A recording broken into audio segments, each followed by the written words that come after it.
Mr. Bob Russell, thank you so much for joining me on the Homilist podcast. I'm glad to join you, and you got some creative questions. Well, I tell you what, this podcast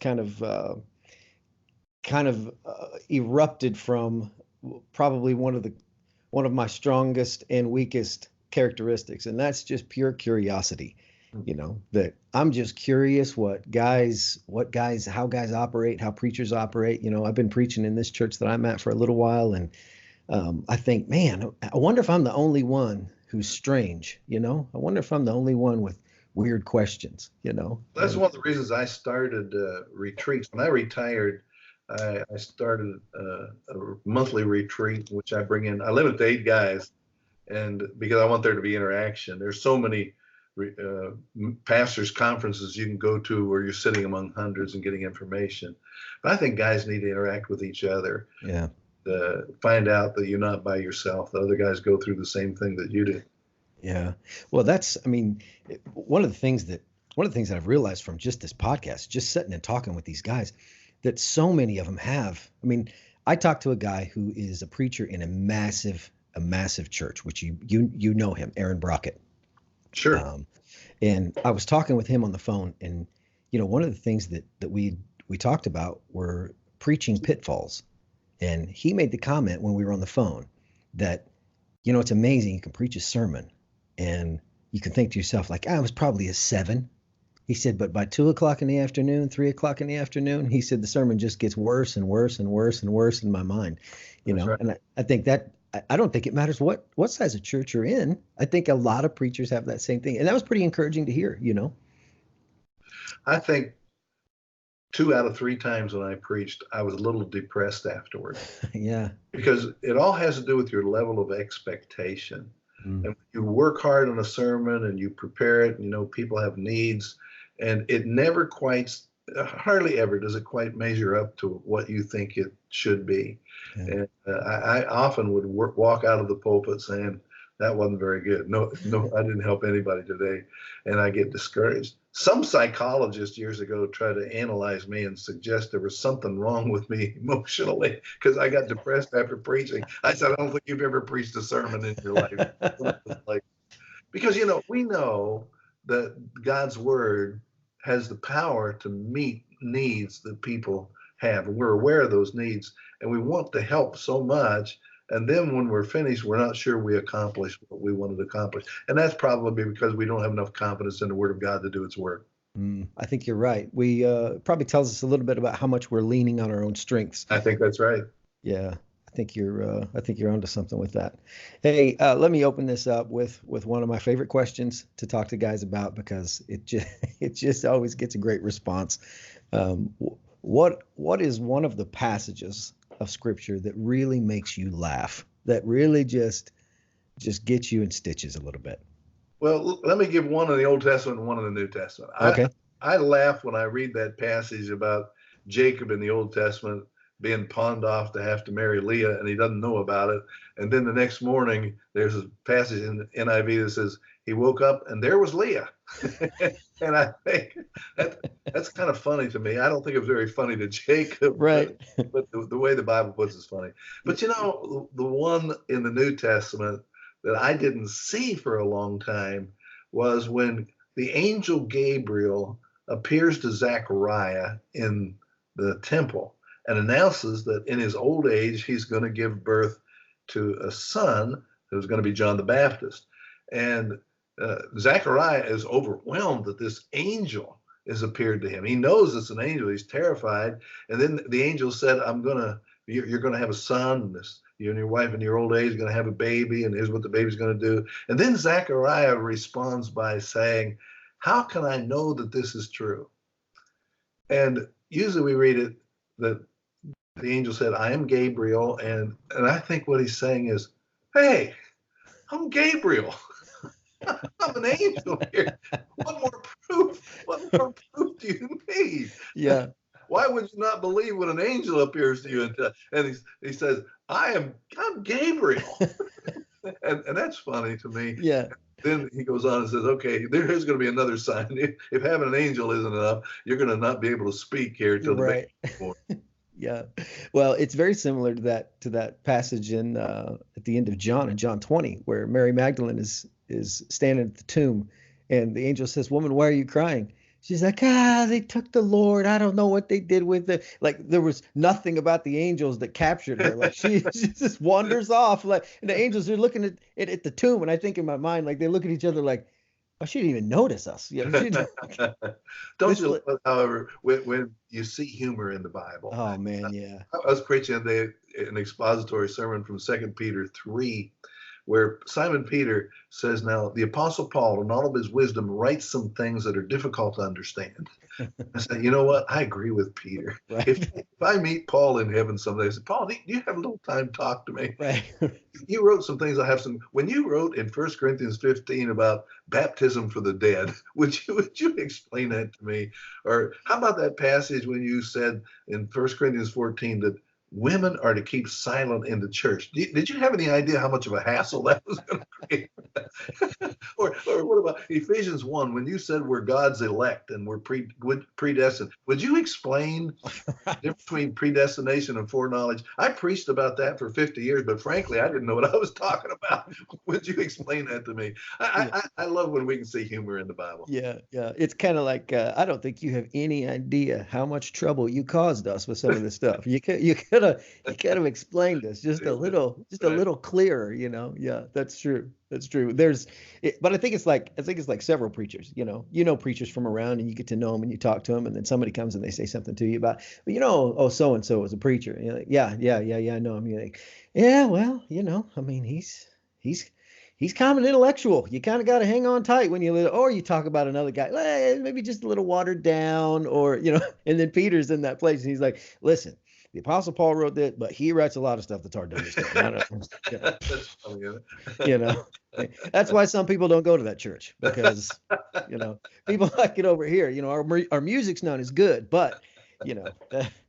Boy, you walk out with a little bit of knowledge on something. You don't walk out scratching your head, like they That's do the at thing Paul's about church. Yeah. reading Bible characters, and you find out uh, those people were human just like we are, Yeah. and they had frailties just like we have frailties. When James talks about Elijah was a man just like us, but when he prayed, he was blessed. But I think studying about Peter's failures or admitting Paul wrote some things that are hard to understand or King David's flaw, we say, you know what? God used those people. Maybe he can use me too. Yeah, that's true. That's true. And that's so encouraging. We've got a guy in our church who he came in one day and he'd been coming to church for a while, he and his wife and their kids and he came in one Sunday and boy, you could tell he and her they'd been in a squabble. They'd been in some sort of fight that morning and he was sitting in the foyer and she was sitting in the sanctuary and he wasn't going to go near her and she wasn't going to go near him and she looked like she'd been crying and he was sitting out there just fuming, just kind of storming around and he came up after church and I said, "Hey," I said, "everything okay with you?" He said, "You know what?" He said, "Me and my wife got in a nasty fight this morning." I said, "You did?" He says, "Yeah." I said, "Well, man," I said, "What happened?" I said, "You want to talk about it?" He said, "You know what? I don't know if you know this or not." He said, "But I've been coming to church here a long time and I don't believe anything that you guys believe." I said, "Well, that's interesting." And he said, "Yeah." He said, "I come for her." He said, "But this morning I really messed it up." He said, the van wouldn't start and the kids were fighting and we had to walk here and we had to do this. And it was just a real mess. And I said, "Yeah, what's that? Those things happen." He said, and then I said something I shouldn't have said. He said, I said, "You know what? I go to church with you every week and I listen to these fairy tales." He said, "You know what? That really crushed her. That really crushed her." And I feel really bad about saying that. He said, "Even though I'm not a believer," he said, "I know this is important to her, and I've been coming and supporting her in this." He said, and I shouldn't have said that." And I looked at him and I said, "Let me tell you something, pal." I said, you, "Whether or not you ever become a believer, I want you to know something. Based on what you're telling me right here, you sure would be good at it. You sure would be good at being a believer because I mean, you're Uh, loving the people around you, you're supporting them." I said, but I'm gonna warn you. You keep messing around with Jesus, you keep showing up here, he's gonna start rearranging your furniture. He's gonna How do you he's gonna respond to that? he's gonna get you." And he just kind of nodded his head like, "Yeah, I don't know." He said, I just don't. I've just always kind of been an agnostic guy. It was probably about 6 months later, he came up after service and he said, remember that conversation we had? I said, yeah. And he said, but Jesus rearranging all my furniture. I said, yeah. And he goes, well, he did it. And I'd like to get baptized next week if I can. And I said, that's fan. Well, it was incredible. Well, since then, he has baptized all of his kids in the church, and just watching that thing unfold and knowing that, you see the apostle Paul, you see this guy is, you know, just persecuting the church. And then all of a sudden, this massive turnaround, and you think, well, you hardly ever see that. This guy here. When it happens, though, that's when ministry is worthwhile. You say Absolutely right. Yeah, absolutely right. It's just a really cool story, you know. Oh yeah, that's cool. Hey, I've listened to a ton of your stuff just in preparation and through the years. I mean, I was an Ozark Christian College graduate, and I've got in fact, in my office, I've got a Preaching Today tape of back when they used to call you Robert Russell. Um, and I've listened to a lot of your sermons, and there's so much in there, history wise. Like, you bring in a whole lot of history uh, when you talk about Churchill, and you talk about some of these people and some of these things that had unfolded in World War II, and you've got all these really rich historical stories. Who are some of the guys that have inspired you through the years, preachers or otherwise? Well, I was a big fan of Chuck Colson, Mm, who was in Watergate and wrote the book Born Again. hmm And I used to love to hear him preach. Uh, I had I was a fan of a guy named Bob Shannon in the Christian church, who was a tremendous sermon writer and orator. And when I hear him preach, I think a sermon ought to be like a fillet, all the bone cut out and mm, all the fat cut out, and every sentence means something. And Bob Shannon was an inspiration to me in that regard. I got a lot out of Fred Craddock. I mm. just love to hear Fred Craddock talk about preaching, and I enjoyed him a lot. Somebody years ago Jared gave me a Christmas gift of a couple $100 and said, I want you to use this gift to enhance your library. And so I went out, and I had just heard Charles Swindoll. This is back when I was a young preacher. And I went out and I bought $200 worth of Charles Swindoll tapes. And for 6 months, he was my morning devotion. Wow. I would get up and listen to one of his sermons. And I loved the way at that stage of his ministry, he was still at EV Free in Fullerton, California. And he was preaching as a pastor, expository preaching, but applying it in a really good way. And I got a lot out of listening to Charles Swindoll. That's good. There's a richness to your preaching that took me back to my childhood. As I listened to sermon after sermon of yours, it took me back to listening to Dave Bycroft preach down at Tyro, which is where Desiree grew up, and where I grew up, and I work with one of Dave's sons now. And listening to you two preach, you guys have a very similar sound. Now, I think you're probably close in age, Yeah, and I think, good things about Dave and the ministry that he had. Kind of a country church, wasn't it? Small city, small town yeah, church, and he did an outstanding job. So that's an honor for you to mention me with him. Thank you. yeah, it's very cool, very cool. I grew up in that church. My mom and dad went to that church. I lived across the street. We used to play inside that building, and all the time, all summer long, me and his boys would get together, and we'd mill around and maybe play in the baptistry, maybe not, maybe let wild animals loose in the sanctuary, maybe not. We Maybe not. we had a good time, growing up playing in that church. And but listening to your stuff, listening to your sermons, man, it really did. It took me back to, man, this sounds so much like what it was like when I was growing up listening to Dave preach. We were trained homiletically probably the same way, and preaching styles and forms change over time, but there's still the truth of God's word that comes through regardless Yeah. of form.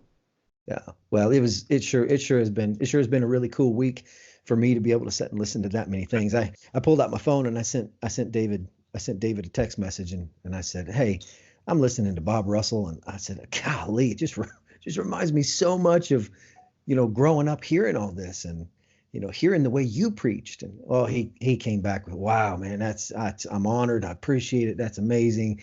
Thanks so much." And that's a church that before that, a guy by the name of Kenny Bowles preached at, and then Dave Bycroft came in, and this is a town of, where I grew up, Tyro, Kansas, 250 people. Isn't And it then, amazing, though, how some of those small churches have sent kids into Bible college and have had absolutely, an influence worldwide because of that channel that they got started. My home church was a little over 100 most of the time, and I think they've had 40, 50 kids go yep. into Bible college, like you're mentioning, and only eternity is going to reveal some of the impact of those little known churches and those little known ministries sometimes. Yeah. Well, what's incredible about Tyro is that Tyro, their focus was always about sending more kids into the ministry. It was just, we're going to send more kids in the ministry. And what's incredible is the numbers in the church. In a town of 250 people, Dudley Rutherford said it this way. I believe it was Dudley Rutherford years ago said, they would say, well, this church is the biggest church in the United States, or this church is the biggest church in the United States. And I believe it was Dudley Rutherford who said, those are not the biggest churches in the United States. The biggest church in the United States is in Tyro, Kansas, because the population of Tyro is 250, and they break 1,000 every Sunday. Well, that's the truth. Show me a church that. You get that kind of percentage. That's right. In Louisville, you'd have a pretty good sized church. That would be pretty big, wouldn't it? Yeah. So yeah, that was always interesting, and it was a real honor to grow up in a place like that where they really did push the important things first. We didn't get lost in a lot of that other stuff. So yeah, when it comes to preaching style for you, how long did it take you to kind of figure out your voice, your talents, your gifts when it came to the preaching side? Was that a long process for you? Well, I think it was a process that took 3 or 4 years. What I wanted to be when I started was a dramatic George Stansbury evangelism kind of style, and that didn't fit me at all. But while I was in school, I would listen to, actually, there were 33 and a third records of guys who were good communicators. Yeah. And I learned about pace and pausing and style. Well, in my era, a preacher was super dynamic if he shouted loud and spoke fast all the time. And so some of the people who impacted my preaching delivery were guys who were not necessarily preachers, but they spoke to teenagers in high schools like Don Loney or some other motivational speakers. And I had to accept the fact that I am not a dynamic speaker as such. I went to Korea several years ago with my administrative assistant, and I walked into this room for the Korean Christian Convention, and they had 3,000 people jammed in this room that seated 2,500, and it was like a charismatic service. These Christians were really very expressive, and the guys who prayed were more forceful than I am when I preach, and they were kind of in the aisles and shouting amen. And that's not the kind of audience that I usually go over very well. And I'm speaking through an interpreter. And the longer I was there, the more insecure I felt. Wow. And I thought, this is going to be boring to these people. And I wrote a little note to my administrative assistant. I said, I think I'm in trouble. And I saw him write, I knew he was going to say, just be yourself. He slipped the note back in front of me and it said, just pep it up a little. Well, that's not my nature. I can't. I'm giving you everything I got, but to me, there are two kinds of preachers. There are convention preachers and there are pastoral preachers. Mm-hmm. A convention preacher is all about delivery. He can wow you and capture your attention by reading the phone directory if he wants to. Right. But a pastoral preacher is more about content and about feeding people. And those of us who are in a local church, are pastoral preachers. We may not wow people at a convention, but the challenge is, can you feed people and keep people's attention week by week? And I think that's a lot about content and study more than delivery. Yeah, there's a trick to writing a new book report on the same book every week, year after year. Yeah, you feel You like you know, have a term paper due every week, and it's right. the clock starts ticking when you walk out of the pulpit on Sunday morning. That's exactly right.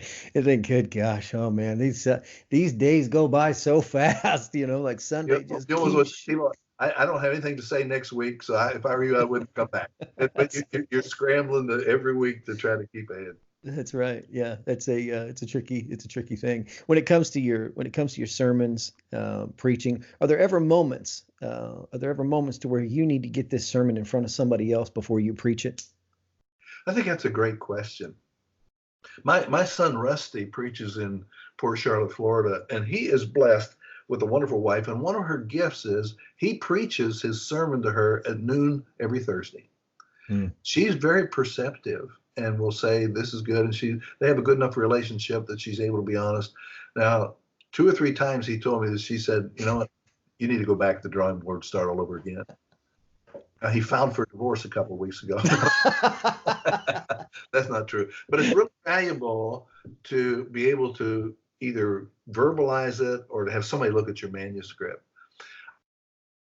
every week. But I had a guy on staff named Dave Kennedy, who was a good friend of mine, my age, and he had a real skill to read a manuscript and see how it was going to go across. And I would quite often say to him, Dave, I need to cut out 10 minutes of this sermon, and I don't know what to cut out.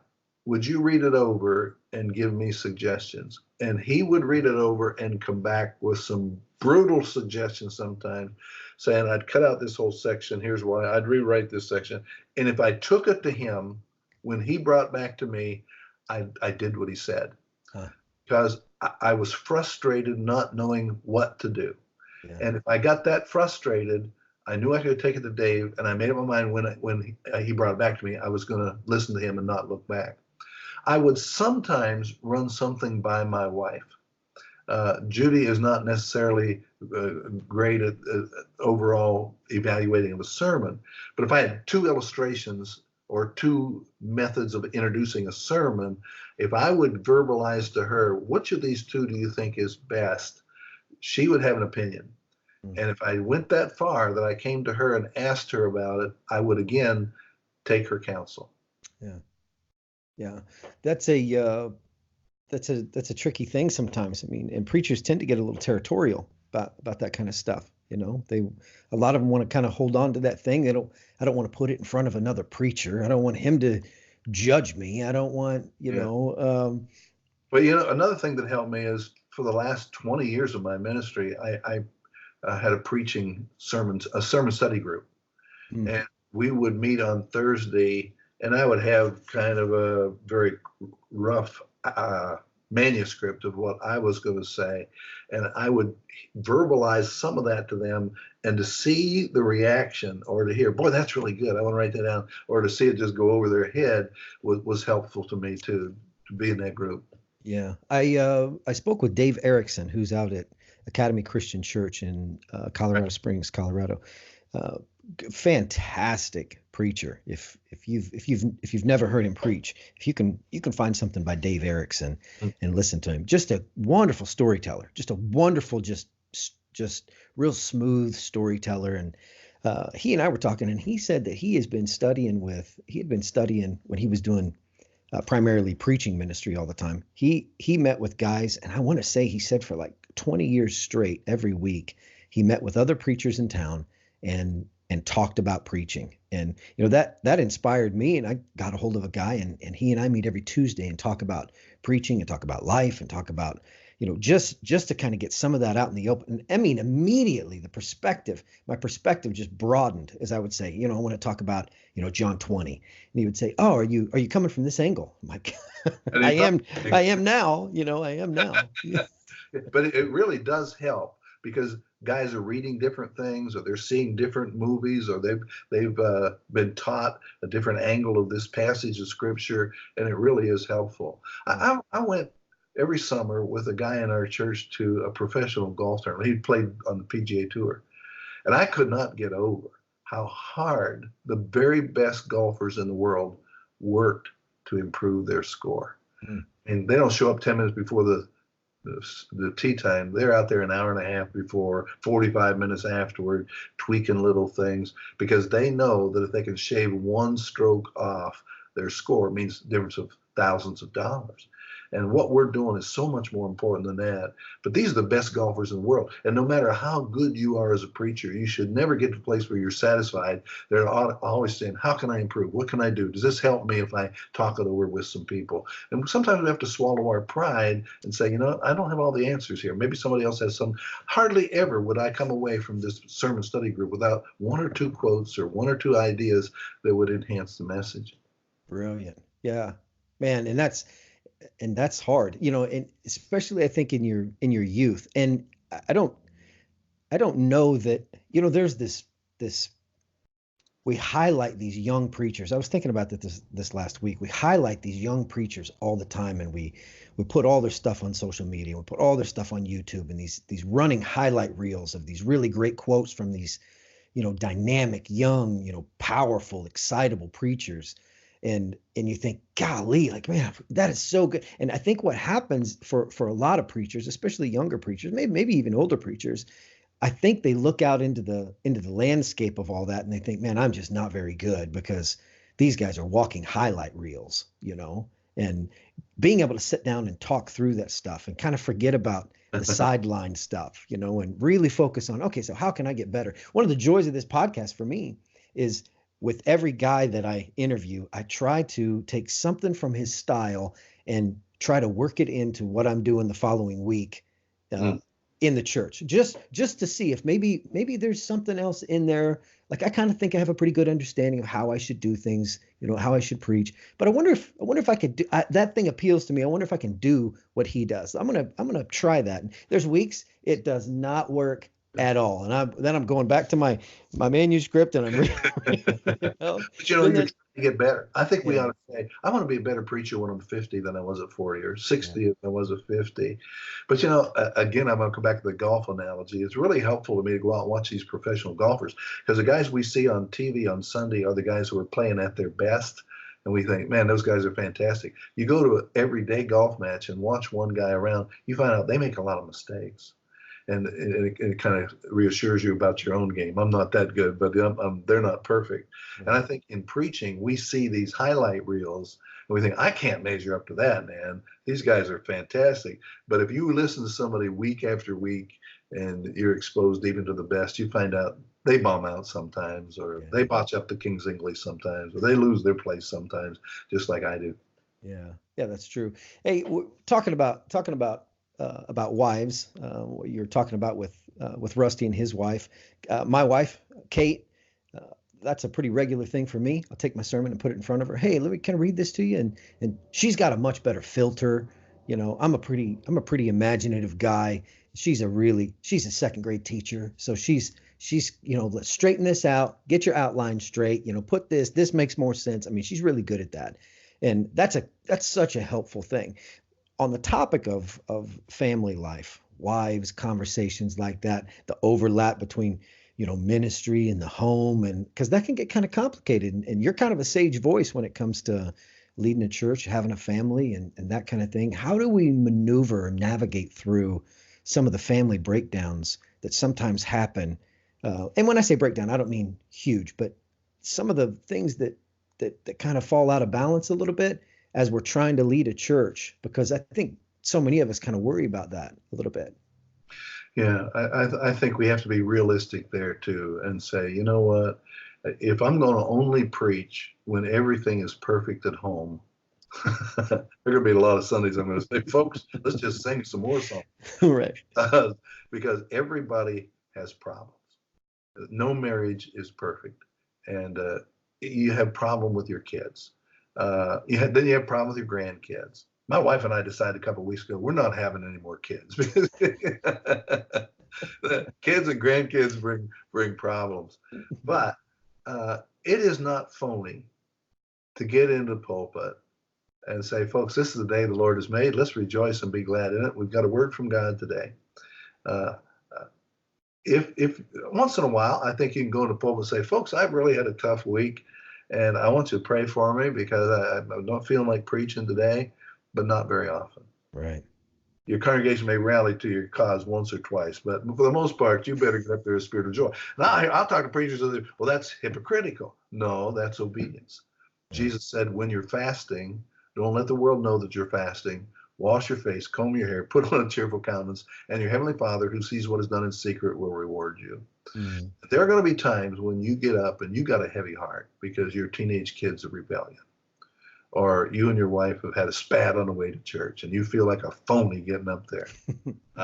But it's not a time to spill your guts and say, folks, I'm preaching today. My wife and I just had a spat and I don't feel like preaching. Well, when we make a decision, some transparency is good. Some restraint is wise. And I think we always have to put the family first. And we say, okay, if I say something, is this going to hurt or help my family? Mm. That's why I had an agreement with my wife and with my kids. If I'm going to use you as an example in a sermon, I'm going to get your permission first. Mm. And I had some good stories that I never got to use because it somehow hurt my kids too much. Mm-hmm. They said, Dad, I don't want you to use that. My wife, one time, she had a new dress and she didn't know that it only was to be dry cleaned. And she was going to wear it the next morning, and she was upstairs in the bathroom. She dipped it in the water in the sink. And I mean, Jared, it shrunk up like a doll's dress. I heard this blood-curdling scream from upstairs. And I came running upstairs and she said, oh, Bob, look at my new dress. And don't you dare use this as a sermon. That was the first words out of her mouth. You know, and I never did. But I think as a preacher, you have to accept there are always going to be some things wrong. And if you have to have 100% perfect relationship with God, perfect relationship with your kids, perfect relationship with your wife, you're not going to preach very often. Right. We are sinful, imperfect people. We've got this treasure in jars of clay, and somehow we've got to be able to shift gears and bring it to the best of our ability. That's wise. That's a wise phrase. That's a wise phrase. The family life. Of course, I'm 41, and my oldest daughter, she's 15, just went to prom this weekend for the first time, and my wife and I are looking at each other and thinking, we don't even know what we're doing, like there's people who show up in the church and, there's almost a level of expectation sometimes that we give the preacher, you should know something. And you kind of like, well, I'm not even sure if I know what I'm doing is working just yet, But I want to interrupt you there a bit. It's really healthy to say, I don't know what I'm doing, because we don't have all the answers and we're learning. But you know what? With God's word and your experience and your upbringing, you do know a whole lot more about raising children and relating to life because of the power of God's word than the average person walking through the church door. Mm.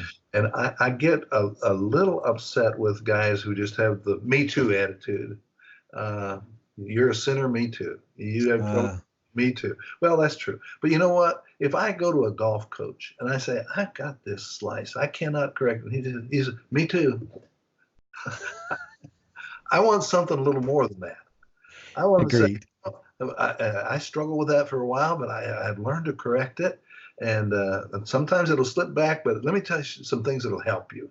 Mm. And I think as preachers, we can work so hard sometimes to identify with the world that we forget, hey, God has given us some insight into how parents are to raise their kids and when to say no and yes. Not that we're perfect, but you know what? Don't sell yourself short either. Yeah. You see a 15-year-old girl, that 16-year-old girl out to the prom, there are some things you're doing, and you've trained her in such a way that the average person walking through the doors of that church building, they need to hear what you got to say. That's excellent. That's excellent advice. I appreciate that a bunch. Among, I mean, even that kind of falls into the same category as some of the other preaching pitfalls. What are some of the other things that that you see preaching pitfalls, things that guys get into, maybe habits they get into, just delivery, maybe study, maybe just something internal with them? What are some of the pitfalls you identify? There's some little ones and some big ones. I think the big one is that guys overextend themselves and they Mm, get drained in ministry. They just think they can serve, serve, serve, and never take time to be filled. You'd read the ministry of Jesus, how many times he withdrew from the crowds and went apart to pray, or he withdrew from the crowds and said to the disciples, let's go to the other side of the lake. And I think there's not the right rhythm in a lot of preachers' lives. Uh, they think that they're energized by serving. But even Jesus, he said, who touched me? Well, a lot of people touching you, yeah, but I felt the power go out from me. mm, If in serving other people, he felt the power drain from him. And I think that preachers need to take a day off. They need to spend some time replenishing their own well, whether it's reading or listening to tapes or whatever fills them. And preachers need to take a vacation. I see these guys taking a vacation, and they take 10 days. They miss one Sunday preaching. They take their computer and their cell phone and they run the church from a distance, trying to cram in a trip to Disney World or the beach with their kids, and they come back home more exhausted than when they left. Jesus preached his ministry over the last 3.5 years. His first 6 weeks he spends off by himself. I just think we overestimate the amount of service that we can render without replenishing our own well. I use this illustration with preachers. I have 2 Coke cans, and I say one of these is full and one's empty. I've drained the contents from the bottom. You can't tell by looking at these 2 cans. I can show you. I can squeeze this one with all my might, and I can't make a dent in it. I can take this with my thumb and forefinger, and it just collapses. mm. Content within. And we see these guys collapse. I mean, moral collapse, alcohol collapses, and doctrinal collapses, and suicides. We say, boy, that happened fast. No, there's a draining from within that A.W. Tozer said, no man suddenly goes base. Base, yeah. And it just, there's this gradual erosion of the inner man. And then when some woman gives attention, or when we're drained and we have this opportunity to escape into pornography, that's when we collapse. And I just think the number one pitfall is not replenishing the Holy Spirit in our own life. Yeah, I agree with you. Man, I tell you what, it hurts. It hurts watching guys, just because just like what you said, Bob, good and well that they're running high octane, they're running at a high level, they're producing more stuff than anybody out there, and you just kind of stand by and look and like, boy, I hope there's somebody around them who says, hey, you need to dial that down. You need to turn that off just a little bit. You need to get yourself a counselor. You need to go to a conference. I mean, something small. You and your wife need to get away, because there's no age limit. I mean, and you could probably speak to this. No age limit. 5 years old, and I don't know what the finish line is for me, but I can't quit before the finish line because I'm still vulnerable. Yeah. And I one of the things that God brought into my life, and that wasn't my choice, but there were elders and friends in the church who would look me in the eye and say, Russell, what are you doing? What are you thinking? If I had brought a female staff member into my house to live at my house, the way one of our guys who was fallen did with I would have had 2 or 3 guys I could call them by name who'd say, hey, Bob, this doesn't look good. This is not very smart. You better make a correction there. You better have some truth tellers around you, in addition to your wife, who sees things and has the courage to confront you. If only you've got people around who consider you a celebrity and above reproach, automatically, you're making a mistake. And that's one of the pitfalls. We want what we call encouragers around us. Basically, we want people telling us how great we are and saying yes to everything. But you better have some people around you who will tell you the truth. which nobody wants to sign up for. You don't instinctively want that. You don't instinctively want somebody to question, what you do and how you do it and where you're going and how you're spending your time. You don't instinctually want that. But if you want to finish strong, you have to have that. I mean, that it's endless. It's absolutely endless. And man, that's one of the things I worried about for a long time, and still sometimes worry about. Man, just keep the focus, keep doing the thing that you know. It goes back to that phrase, one of the saddest passages in all the scripture, in the season when all the kings went off to war. I mean, and David, I think the Hebrew goes back to say something along the lines of, and David sent, Joab, but basically David sat down, in the time we're supposed to stand, he sat down. And golly, I don't want to be that guy. I just don't want to be that guy, but inviting those people in, man, that's, you're 100% right. Another thing I think guys do in ministry is that we run on emotion. Mm. And this thing is a marathon. I mean, and I think everybody can get up for Easter Sunday, but can you get back up? Everybody can get up for the rival game, but what about the week after? Right. Can you be just as consistent the week after Easter? Can you go back into the office on Monday morning or Tuesday morning and start grinding it out again for next week's sermon and going through so I really think sometimes the way we tell the Lord we love him the most is when we wake up in the morning, we don't feel like doing our duty, and we get out of bed and we put our feet on the floor and we go through the motions because that's our duty. That's what we're supposed to do. Yeah. There are going to be some highs. There are going to be some exciting moments in ministry, like the story you related to me earlier. But there are some weeks and some months when we got to be a grinder. Yeah.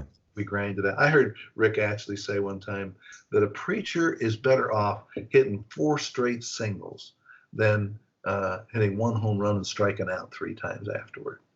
And it's that consistency in ministry that I think makes an impact over a long period of time. Yeah. There's a guy over kind of your neck of the woods by the name of Jeff Fall. Maybe you know Jeff Fall. I just saw Jeff a couple of weeks ago. Did you? Yeah. One of the conversations I had with him when we did our interview was that very thing. He said, I remember listening to a guy when I was in college who did such a great job just being consistent, just a consistent preacher. And I decided then that's what I want to be. And I tell you what, if you listen to Jeff preach, his stuff he's so constant. I mean, it's just the same swing every time. I mean, he just he's giving you the best he can give every week. Now, when those guys are asked to preach at a convention or some special event, a lot of times you're gonna be a little disappointed, because that's when somebody who is a convention style preacher can really step it up and hit it out of the park. But this guy is giving you the best he can give you week by week by week, and he can't do any better. Yeah, he's the best all the time. But that's who I want to go hear preach week by week. Me too. I mean, the guy who I know, this isn't something that he dusted off and he preached at a previous conference. This isn't a thing that he had been doing a workshop on or whatever, like a week to week guy who's had his nose in the book. And I think there's room for both of those things, but they definitely appreciate that. James Earl Massey, the great black preacher, he said to his congregation, you give me time to spend alone with my God and my Bible, I guarantee you won't go home hungry or embarrassed. But it takes time. Yeah. You're 100% right. 100% right. Hey, how has ministry through the years stretched you and changed you and put a little pain in your life? Are there some moments to where it moved beyond anything that you strength-wise or even dream-wise you could even get yourself to? These moments that really just stretched you out and you thought, I don't have what it takes to pull this off. I mean, you have any of those moments? I've got quite a few of those moments. And I think we learn most from pain and from tough times. I'd been preaching for 3 or 4 years at Southeast. The church grew, and we said we need a youth minister. And this is back in the days when multiple staffs were unusual. I said, I got just the guy. He was a friend of mine from Bible college. He's a year older than I, and he's got a ministry, youth ministry in Georgia, and he's having some trouble. I think he's movable. Well, those ought to be 3 strikes against you. Friend, older, ministry not going. But this guy interviewed well. The elders liked him. He was very personable. He came, and he's on our staff. He and I had some good times, but he wasn't here very long before I discovered that his philosophy of youth ministry was different than my philosophy of youth ministry. Mm. And I was a non-confrontational kind of person. I just naively believe all problems will take care of themselves if you just wait long. Right. So rather than sitting down man to man confronting him, I just let it ride. And I didn't want to hurt our friendship. In the elders meeting, the elders were beginning to say, hey, this ministry isn't going very well. We may have to ask him to resign. I said, oh, no, don't ask him to resign. It'll get better. But it didn't. Then one day I read an announcement he had written for the church newsletter. He was promoting a teen all-nighter, and he was going to call it a teenage love-in. Well, I didn't think that was a really good title. So you know how it is. Eventually you get enough anger built up in you. And I marched into his office and I said, I think you need to change the title of this activity. But he had sensed the distancing in our relationship. He dug in his heels and said, I think I know how to relate to kids. That's what we're going to call it. Now I've got insubordination. I'm probably 28 years old. And so I dumped too much, too late. I finally say, don't you realize this is the kind of thing that can get you fired? Which is really leadership 101. But I marched out. Well, he asked to be on the next elders meeting. He came to elders meeting and said, I think you guys need to know that Bob Russell's trying to get me fired. They said, well, that's strange. We've been trying to get you fired for about 6 months. So they asked him to leave. And he said, I'm not leaving. That's not what's best for this congregation. That's not what these kids want. And he marched out. He wrote a letter to the entire congregation saying to them, I've had a disagreement with Bob Russell and the elders. They've asked me to resign. I don't think that's what you want. I'm not going to burden you in this letter with all the problems, but my wife and I will be standing outside the church building next Sunday. We've got a 10-page document showing you the problems. Next Sunday, they passed out this document, misquoting me and the elders, putting us in the worst possible light. Everybody thought everything was great in the church, and all of a sudden there's this rift that surfaces, and it's really stirring me. I mean, it just tied me in knots. And he had a Sunday school class. They met in his house. Then they'd march to church, and they'd sit in the front 2 rows and fold their arms and scowl at me when I preached. And that was my baptism of fire. And I was able to get through that because we had unity at the core. All the elders, all 7 elders were on the same page, and he kept saying, you stay with us. Don't leave us. We're going to get through this. I got through that. But I'm telling you, it changed me forever. I became a different leader because of that problem. I was so angry at him. He's trying to split this church. But the more I got away from that, the more I understood that wasn't his problem. It was my problem. I had not been honest with him as a leader. And I developed the capacity to try to discern when problems need to be confronted and when you don't. You don't confront everything. Some are like measles, they'll go away, and some are like malignancy, you got to confront them. But I learned to confront and not let things build up, and realize that, encouragement means more if you occasionally confront. And that painful experience changed me as a leader.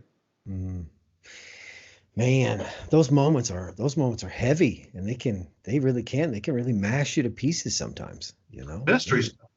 And ministry is getting tougher by the day almost. I'd been retired for 10 years, and several years ago I was asked to be on a panel discussion over at Southern Baptist Seminary. And I was on the panel with 2 professors from the seminary, mostly preachers in the audience. One of the very first questions that was asked was, how should a preacher respond if a transgender decides he wants to join church? Well, I gulped. And fortunately, these 2 professors had made that a special study. One had written a paper on it. They went on and on for 10 minutes about if this, if that, gave good answers. Came my time to respond, and I said, you know what I think? I think I retired just on time. 10 years ago, we didn't have to deal with it. Right. The things that you guys are dealing with today are a lot tougher. Plus, you don't have the degree of support in the congregation that we had 15 years ago. Yeah. Got people out there who are being impacted by the culture, and they are so so much propaganda.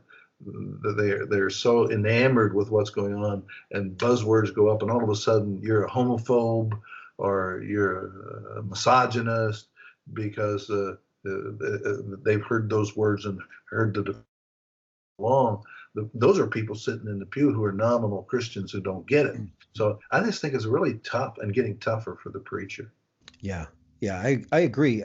You know, what's interesting is I was talking to Cy Huffer. I don't know if you know who Cy Huffer is over at College Heights in Joplin, Missouri. He I was talking to him and I said, you know, what do you see as far as the culture shifting and all these things changing? And he's younger than me. I think he's coming up on 30. And he said, you know, what's interesting, Jared, he said, is the world's been like this since we got here. You know, it's been like this since we got here. So to us, it's not like some of you guys who've seen how things used to be. And like when you say, yeah, he's experienced it where it's a whole transition for us. Right, exactly right. Yeah, exactly right. And so to him, it's like, it's been a mess since I got here. You know, like there's nothing. And I thought that was an interesting. That's why I think they're able to relate to it better than somebody like me. It's like learning. I'm having to learn a second language. Yeah. And I'm not always doing that well. But for them, they've grown up with it and they understand this secular culture a lot better than we do. Yeah. Even my 15-year-old, you know, she's like, Dad, I don't understand why this is such a big topic. And I'm like, because this is, and she's like, no, I get that. I agree with you 100%. But you seem like you have a little bit more anger towards this thing than I do. Like, I understand we're supposed to love these people. It's no big. It's like, yeah, but it's a shock that we're even at this point that we have to have this conversation. And she's like, it's not a shock, you know. And I just think that's pretty interesting as far as just the culture shift. You know, that's pretty interesting. I need to go off script for 1 second, if you don't mind. Just out of my own curiosity. When it comes to marriage, I'm 41 years old. My wife and I will be married 18 years this July. What do I need to know? What do I need to know? You're a guy that's already been down the road. What do I need to know? What's a thing about marriage that I need to understand? I need to ingest. I need to make a real thing in my life. What do I need? You know, this May. 3 or 4 weeks, I'll be married 54 years, and I'm still learning and growing. But the one thing that I learned maybe the hard way was how important it is that I be as energetic and engaged in my conversation and dealing with my wife as I am the average person in the church, and the kids too, because they get the message that the people of the church are really important, because you're so enthusiastic and such an attentive listener and so concerned about them in telephone conversations or in interactions. But then I would come home and I mean, I'm worn out. I don't want to talk. I want to just lie on the couch and read the paper and veg out. And my wife was getting the least amount of my energy, and I took her for granted. One day, I have this illustration I have in a book called After 50 Years of Ministry. I got a phone call from my wife, and I answered it so late that the answering machine kicked on and recorded my conversation, and I didn't know it. But she called to tell me she was going to be home late. And 10 minutes later, I looked and the red light's on. So I listened to the conversation between my wife and me, and I couldn't get over the lilt in her voice and the deadness in mine. The conversation went something like, "Hey, Bob, you having a good day?" "Okay." "Well, what are you doing?" "Reading newspaper." "Well, I just called to tell you I'm going to be an hour late. We got hung up here at work and we'll be a little." "Okay." "Well, do you want me to bring something home or you want to go out to eat?" It doesn't matter. And when I just read a chapter in a book called "Are You Fun to Live With?" I'm not fun to live with. If I die, I want Judy to shed at least one tear. I know, I got to be honest, if that had been the average person in the church, I would call me. I said, "Oh, I'm reading newspaper, reading this article about the U of L football. Have you read it?" Well, no, take your time. Don't get in an accident or anything. Well, let's go out to eat. I've been so much more energetic, and I made up my mind that was going to change. I mean, I was a deadbeat at home, and it wasn't a matter of time. It was a matter of focus and energy. And so I said, I am going to start laughing more with my wife, listening better, giving her attention. And you know what? We always had a good marriage, but our marriage stepped up, our companionship deepened. And I think she's convinced that she's the most important person in my life. Mm-hmm. And more important than church people, not just because I say it, but because I turn off the radio in the car if she starts talking, so I listen, or I put down the newspaper, or I joke with her and laugh with her. I touch her arm when I go by. Ben Merrill said that he pounded a nail in the door between the garage and the house every place he ever lived. People thought it was to hang a hat, and he said that's where I symbolically hung all the junk that happened during the day, so I give attention to the people inside who are the most important. That's brilliant. Thank you for sharing that. I appreciate that a bunch. Yeah. Car guys, they notice details about cars. Singers, they'll notice talented vocalists. What do you notice? Well, I'm going to take it that you're asking me that question about preachers. Okay. I guess I have an antenna up to hear little words that indicate ego out of control, or too big of an ego. I think it's a real temptation for ministry. So many people come to us and the service revolves around us. And pretty soon, little signals go out about my elders and my church. And I won this guy to the Lord, and my church grew while I was. And they're just little signals, but they speak volumes to me about where a person's heart is. And I'm reading, I have my antenna up because I'm guilty of that myself on occasion. But I think that we have to work hard to remember who's in charge here. And it comes out with little demonstrations sometimes of ego, just little phrases. So I notice those little things. I was in a church service a while back in a large church, and the preacher told about going to the funeral home of a celebrity in town that he was acquainted with, wasn't a member of his church, but he went to the funeral home because his mother died. And when he was there, the local rabbi was there, and the local archbishop from the Catholic Church was there, and somebody told this funny line about the three of them being the pastor of the biggest church, the rabbi, and the archbishop, and everybody laughed. And a woman behind me, I overheard whisper to the person sitting beside her, I'm a member of the church, and when my mother died, he didn't come to the funeral home. Mm. And I just think we have to be alert all the time about how ego surfaces, and that God resists the proud, he gives grace to the humble. And if you have no fear, there's no such thing as courage. You're just foolhardy. Right. And if you don't have any pride, there's no such thing as humility. But we've got to swallow our fear and do the courageous thing. And we got to swallow our pride at times and say, you know what, I feel this way, but I'm going to have to express it in a different way to remind people that this is about God. It's not about me. Yeah, that's good advice. I appreciate that. Hey, before we get out of here, man, I appreciate your time.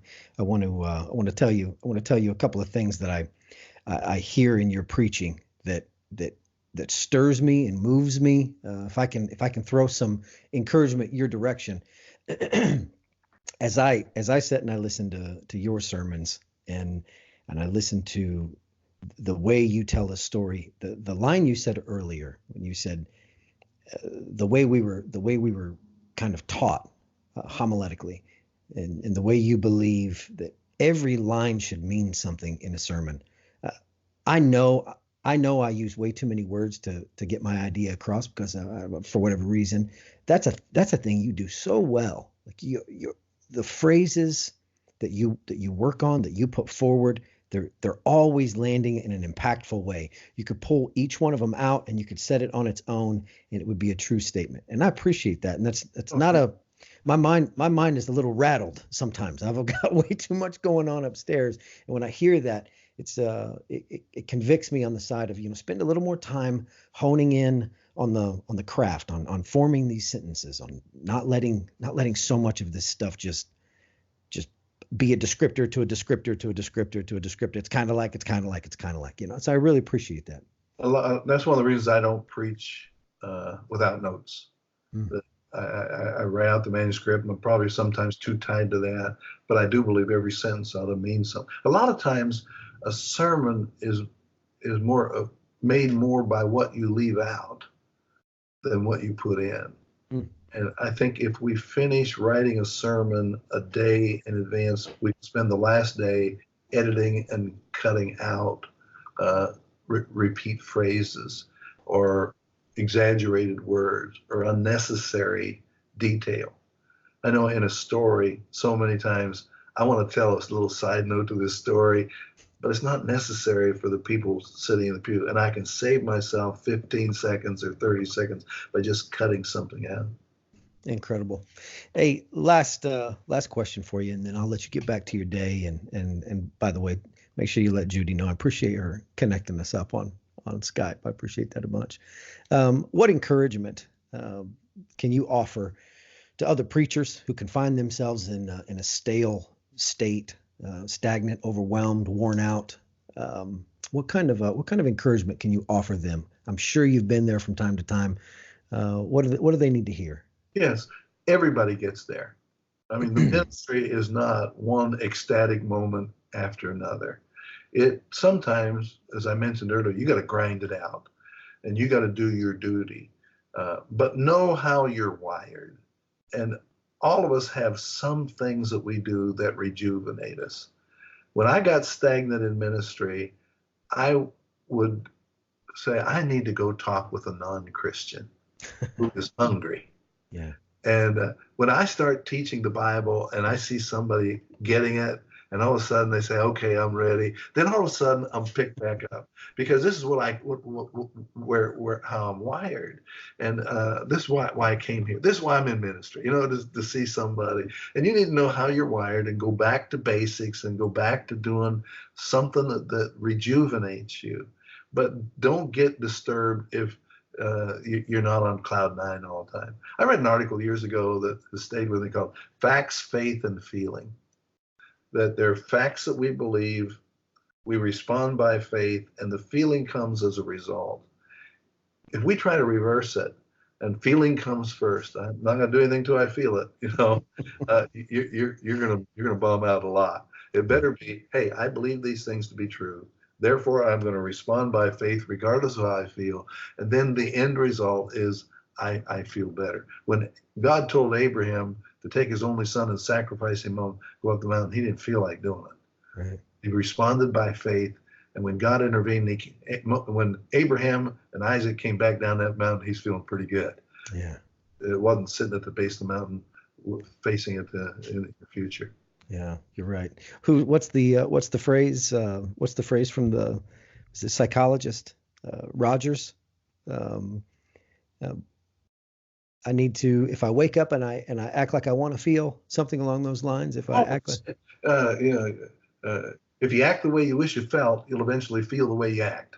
That's the one. Yeah. It's a lot easier to act yourself into a way of feeling than to feel yourself into a way of acting. That's a fact. Yeah, that's what you have to understand. We're not in this emotional age. Everything's about feeling. Yeah. We're not creatures who feel. We as followers of Jesus Christ, we are creatures who believe facts and we obey, and the feelings are a byproduct of that. Absolutely right, man. I tell you what, this is a really great conversation. I appreciate you taking the time to do this and talk to, and I appreciate it. Thank you. Yeah, thanks for being on the Homilist, and I'll get with you soon. Thanks, Aaron. Thank you. Talk to you soon. Bye.